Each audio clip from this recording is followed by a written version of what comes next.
அனைவருக்கும் வணக்கம். எதிர்நீச்சல் தொடர்கிறது சீரியலில் நாளைக்கு எபிசோடில் என்ன நடக்குதுன்னு தான் இந்த வீடியோவில் பார்க்க போகிறோம். டாக்டர் ஈஸ்வரி கண்ணை முழிச்சாலும் அவங்களுக்கு பழைய நினைவுலாம் ஞாபகம் இல்லை, 2 வருஷத்துக்கு முன்னாடி நடந்தது தான் ஞாபகம் இருக்குது அப்படின்னு சொல்கிறாங்க. அதுக்கப்புறம் டாக்டர் சொல்கிறாங்க, நாங்கள் அவங்கக்கிட்ட கொஞ்ச நாளைக்கு முன்னாடி நீங்கள் படிக்கட்டில் விழுந்து தான் இப்படி ஆச்சுன்னு சொல்லி வச்சுருக்கோம், நீங்களும் அதையே மெயின்டைன் பண்ணுங்கள் அப்படின்னு சொல்கிறாங்க. அதுக்கு ஜனனி சொல்கிறாங்க, நாங்கள் எதையும் ஞாபகப்படுத்த மாட்டோம், அவங்களுக்காக ஞாபகம் வரும்போது வரட்டும் அப்படின்னு சொல்கிறாங்க. அதுக்கப்புறமா எல்லாரும் உள்ளே போய் ஈஸ்வரியை பார்க்க போகிறாங்க. அப்போ அவங்க எல்லாரையும் பார்த்து பழைய விஷயமா பேசுகிறாங்க. அதுக்கப்புறம் சக்தி கிட்ட, நீ ஹாலோ பிளாக் கம்பெனிக்கு போயிட்டு இருந்தியே, இப்போ பரவாயில்லையா, கம்பெனி எப்படி இருக்குன்னு சொல்லி கேட்குறாங்க. அவங்க பேசிகிட்டே இருக்கும்போது ஜனனி அழுதுகிட்டே வெளியே போகிறாங்க. அதுக்கப்புறமா ஜனனி கதிருக்கு கால் பண்ணி விசாலாட்சி கிட்ட ஃபோனை கொடுக்க சொல்கிறாங்க. அப்போ விசாலாட்சி கிட்ட சொல்கிற ஜனனி, ஃபோனை ஸ்பீக்கரில் போடுங்க, இது எல்லாரும் கேட்கட்டும் அப்படின்னு சொல்கிறாங்க.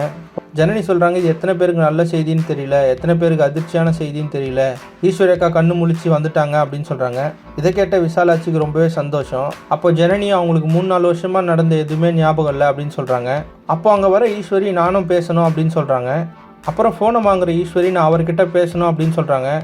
யாரை சொல்கிறாங்கன்னு யாருக்குமே புரியல. அப்போ ஈஸ்வரி சொல்கிறாங்க, நான் தர்ஷனோட அப்பா கிட்ட பேசணும் அப்படின்னு சொல்கிறாங்க.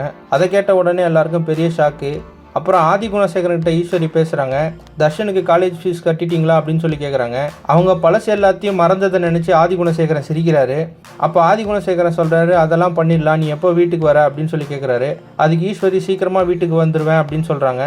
ஈஸ்வரிக்கு எப்போ பழசெல்லாம் ஞாபகம் வரப்போகுது, அப்படி ஞாபகம் வந்தால் ஆதி குணசேகரனை பற்றி எல்லாத்தையும் கோர்ட்டில் சொல்லி அவருக்கு தண்டனை வாங்கி கொடுப்பாங்களா அப்படின்றத அடுத்தடுத்த எபிசோடில் பார்த்து தெரிஞ்சுக்கலாம். இந்த மாதிரி எதிர்நீச்சல் தொடர்கிறது சீரியல் அப்டேட்ஸ்க்கு நம்ம சேனலை சப்ஸ்கிரைப் பண்ணுங்கள், ஃப்ரெண்ட்ஸ் அண்ட் ஃபேமிலிக்கு ஷேர் பண்ணுங்கள். நன்றி.